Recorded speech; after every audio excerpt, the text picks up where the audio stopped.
Buenos a todos, mi nombre es Julio Saldaña, carnet 2021-10206. El día de hoy les vengo a presentar una temática correspondiente al curso de investigación de operaciones 1, sección A, de vacaciones de junio de 2023, impartido en la Facultad de Ingeniería de la Universidad de San Carlos de Guatemala. Así que vamos a platicar el día de hoy acerca de la teoría de decisiones, un poco acerca de lo que viene siendo las decisiones bajo incertidumbre, cómo podemos resolver estas tomas de decisiones bajo incertidumbre, con lo que viene siendo algunos criterios, cómo yo voy a resolverlo con el criterio de Savage, y de igual manera vamos a introducir un poco lo que viene siendo la temática de la teoría de juegos.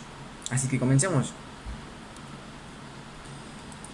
Así que vamos a comenzar con lo que viene siendo la teoría de la decisión. ¿Qué son las teorías de las decisiones? En este caso están estrechamente relacionadas con la teoría de juegos.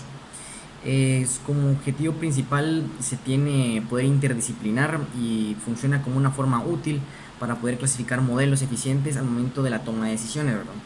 De igual manera, pues es importante saber que el objetivo de esto es poder seleccionar la mejor alternativa o elección que tengamos a nuestra disposición, ¿verdad?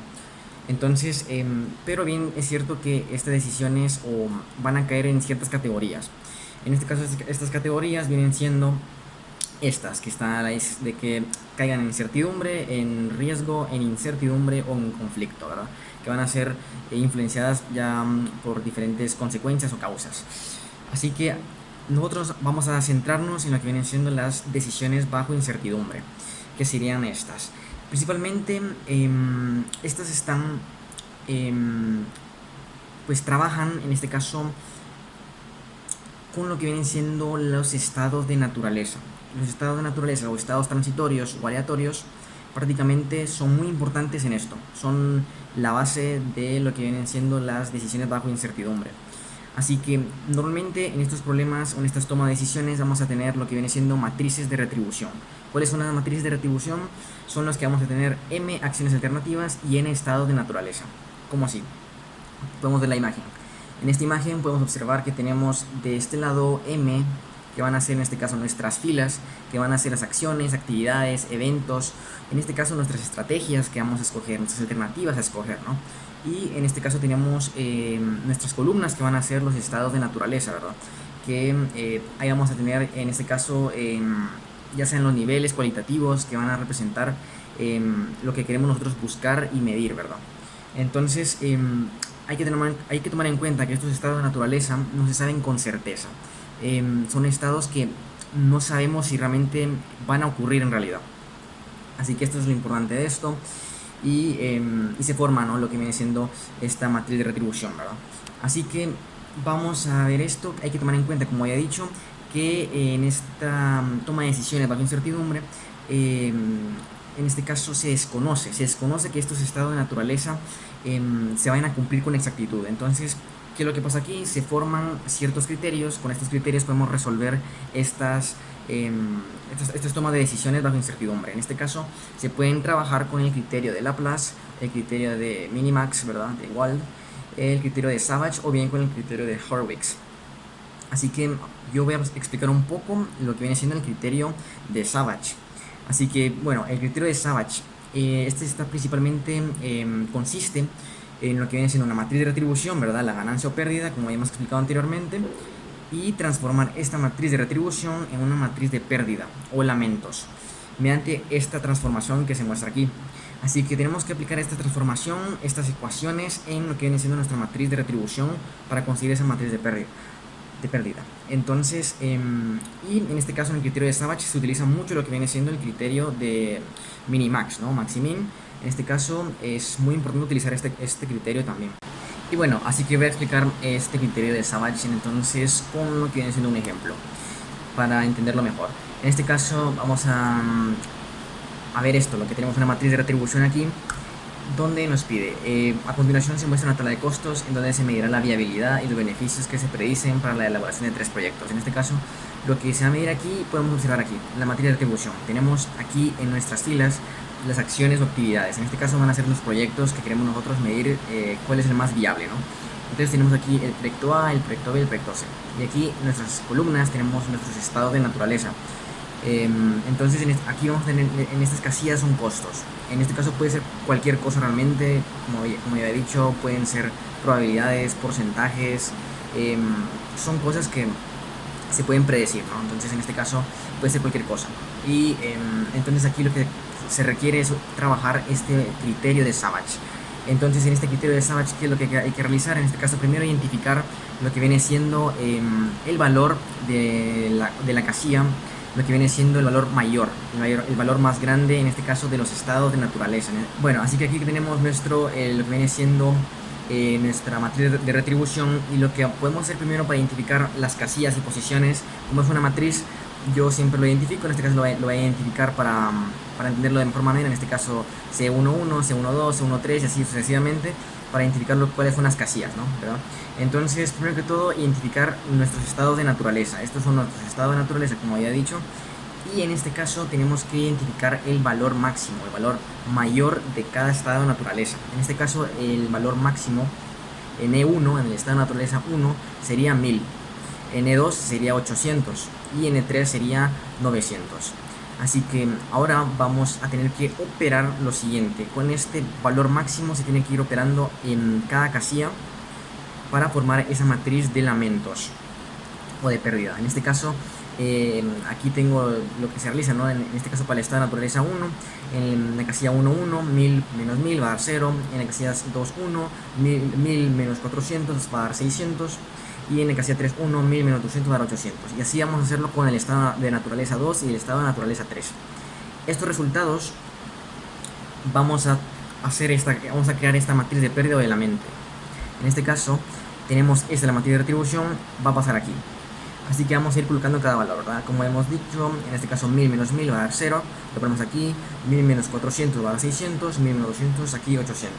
Ahora bien, aquí 800, que es el mayor en el estado de naturaleza 2, vamos a ir restándolo por cada casilla. En este caso, 800 menos 200, aquí tenemos 600, aquí 800 menos 800 va a dar 0, 800 menos 50 va a dar 750 y lo ponemos aquí. Ahora para el estado de naturaleza 3, en este caso 900 menos 350, que va a dar 550, 900 menos 250 va a dar 650 y 900 menos 900 va a dar 0. Así que aquí tendríamos ya nuestra matriz de lamento o de pérdida. Así que ahora lo que hay que hacer es agregar una columna más, que va a ser la de máximo de costo de oportunidades. En este caso vamos a hacer lo siguiente, y que tenemos que identificar de nuestra matriz de lamentos por fila, en este caso por acción, identificar cuál es el mayor valor de cada acción, ¿no? En este caso, para el proyecto A, en este caso va a ser 600. Para el proyecto B va a ser 600. Sí. Bueno, aquí ponemos 600 en nuestra columna. Para el proyecto B va a ser 650 y lo ponemos aquí en nuestra columna. Y de máximo costo de oportunidades. Y en este caso, para el proyecto C va a ser 800 y lo ponemos aquí, 800, en nuestra columna. Así que ahora vamos a identificar lo siguiente. Ya habiendo agregado nuestra columna de máximos costos de oportunidades, en este caso se va a escoger lo que viene siendo el impacto o el lamento más pequeño, que sería buscar lo mejor de lo peor, ¿verdad? Entonces en este caso ese va a ser nuestro éxito, que en este caso tenemos 600, 650 y 800. En este caso vamos a encontrar dentro de los lamentos más grandes el mejor, ¿verdad? El menor, en este caso el menor va a ser 600. Así que con esto ya se puede llegar a una conclusión con este criterio de Savage, que es buscar, en este caso como he explicado, que sería buscar lo mejor de lo peor. Eso es la premisa de este criterio. Así que vamos a marcar eso, ¿verdad? Que sería 600. En este caso se puede llegar a la conclusión que con el criterio de Savage se deduce que la mejor alternativa y la mejor elección de proyecto a escoger sería el proyecto A, ¿verdad? Que se dedujo con esto, con el criterio de Savage. Y bueno, ahora continuemos con la siguiente temática, que sería una pequeña introducción a la teoría de juegos. En este caso vamos a trabajar lo que sería entender más que todo qué es la teoría de juegos, ¿no? Así que primero que todo hay que entender que en la teoría de juegos vamos a tener oponentes o jugadores que normalmente son considerados inteligentes, ¿verdad? Que van a tener diferentes objetivos o posturas, ¿verdad? Normalmente en teoría conflictivas, porque van a estar compitiendo entre sí para superar uno al otro, ¿verdad? Así que hay que tomar en cuenta esto, que son jugadores que están combatiendo sus ideologías. Así que prácticamente tenemos en esto, cada jugador, ¿verdad? Cada oponente va a tener una cantidad finita o infinita de estrategias o alternativas o decisiones. En este caso cada uno va a tener su toma de decisiones distinta, ¿no? Su gama de decisiones. Y la teoría de juegos comprende de un concepto muy importante. Ese concepto es el juego de suma cero entre dos personas. ¿Qué significa esto? Que con cada par de estrategias existe una retribución. En este caso, que un jugador va a recibir del otro. ¿Qué significa esto? Que la ganancia de un jugador será igual a la pérdida del otro. Prácticamente tiene que haber una retribución y tiene que haber una igualdad. Ahora bien, ¿dónde es que se aplica lo que viene siendo la teoría de juegos? Donde realmente tiene muchas aplicaciones, ¿no? En el sector administrativo, en el ámbito tecnológico y lo que viene siendo la actualidad, ¿no? Entonces, un ejemplo muy básico, que es realmente, por ejemplo, el lanzamiento de campañas publicitarias de productos que compiten entre sí, ¿no? Por ejemplo, aquí, pues, ejemplos básicos, ¿no? Por ejemplo, Pepsi contra Coca-Cola o Android contra Apple, ¿no? Van a competir para poder lanzar sus productos y ver quién tiene la mejor ganancia en el mercado de la publicidad, dependiendo de qué vayan a escoger, ¿no? Entonces, aquí se aplica mucho aquí la teoría de juegos. Están combatiendo en este caso esas ideas y esas estrategias para ver quién gana, ¿no? Entonces, también se aplica mucho en el ámbito, por ejemplo, de la política, esta teoría de juegos. ¿Cómo? Es porque al momento de que nosotros queremos votar, por ejemplo, nosotros tenemos muchas ideas. Por ejemplo, queremos votar por un binomio presidencial. En este caso, esto va a estar influenciado mucho por diferentes motivos.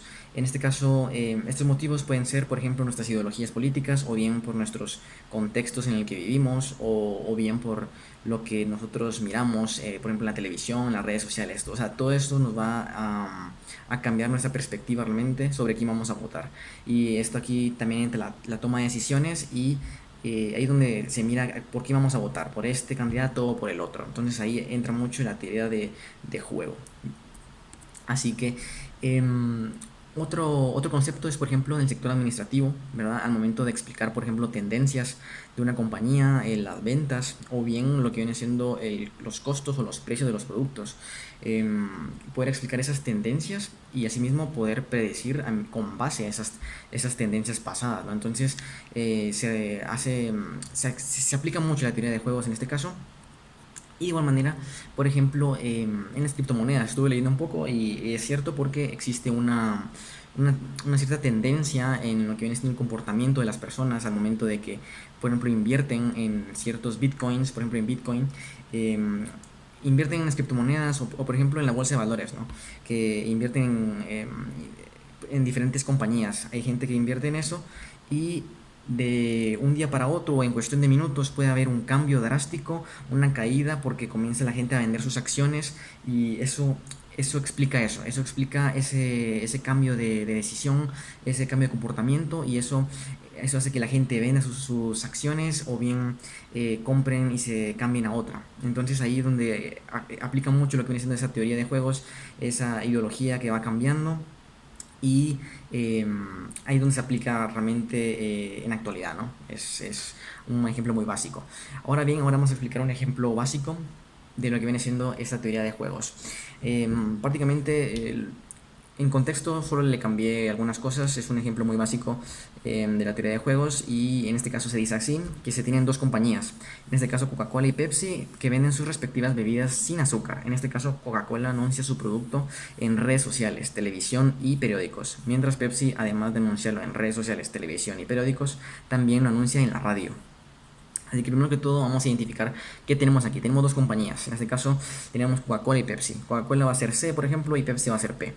En este caso, identificar las variables o estados que vamos a tener en juego. En este caso, ¿qué es lo que se está midiendo? En este caso, el mercado de publicidad. En este caso, ¿qué va a ser? Por ejemplo, para Coca-Cola podemos decir C1 va a ser redes sociales, C2 televisión, C3 periódicos. Y lo mismo para Pepsi. En este caso P1 redes sociales, P2 televisión, P3 periódicos y P4 la radio.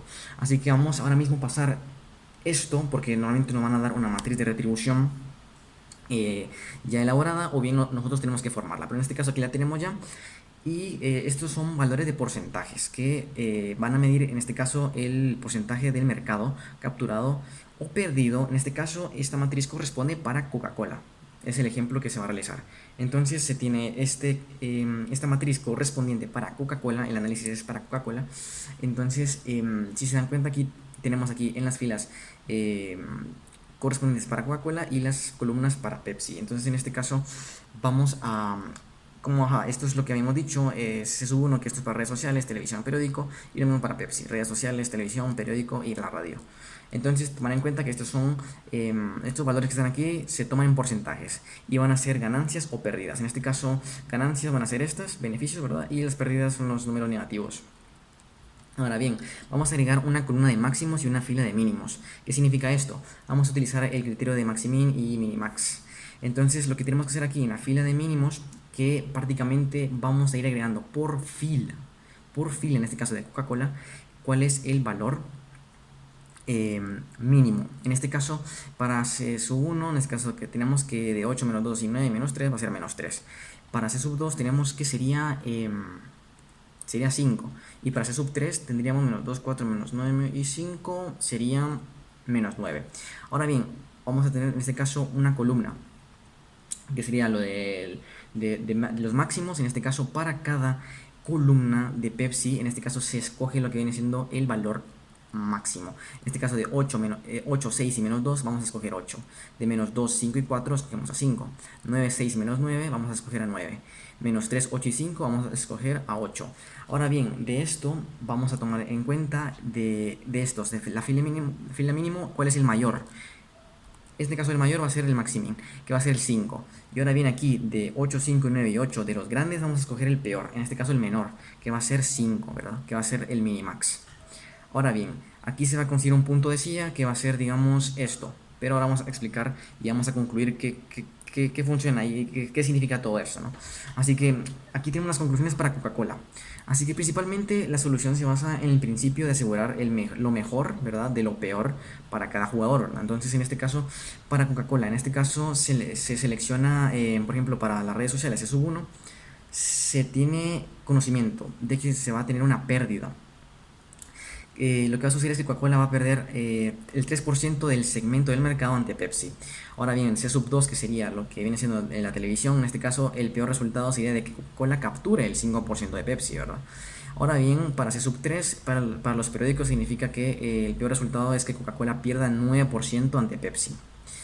En este caso, sí escogen la alternativa de periódico. Ahora bien, estos resultados aparecen en bajo, ¿verdad?, la fila de mínimos, para lograr, en este caso, lo mejor de lo peor, ¿verdad?, que es lo de maximin, ¿verdad? Entonces, para Coca-Cola realmente lo que tienen que realizar es escoger, en este caso, la estrategia C sub 2 o la alternativa, que en este caso sería la televisión, ¿verdad?, hacer su publicidad por medio de televisión, ¿verdad?, que corresponde a ese valor de maximin.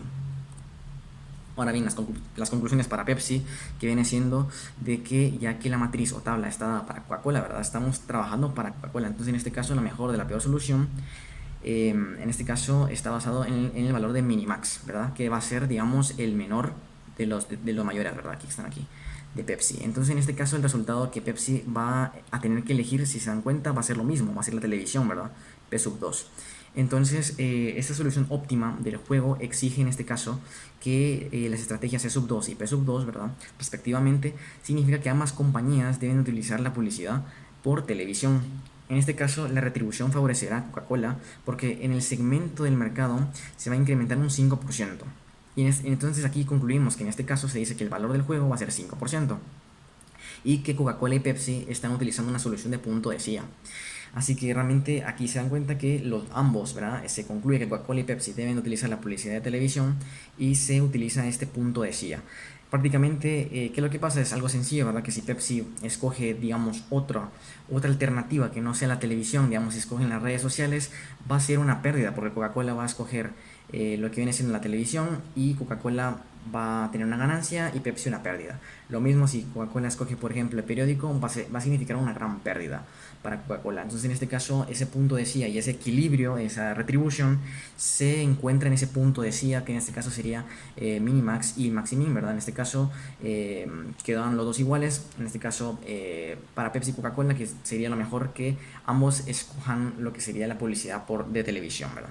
Entonces, en este caso, esto sería un ejemplo muy sencillo de lo que es la teoría de juegos y así más o menos podemos entender algunos conceptos básicos de lo que viene siendo este importante tema que se puede aplicar mucho en lo que viene siendo la investigación de operaciones. Gracias.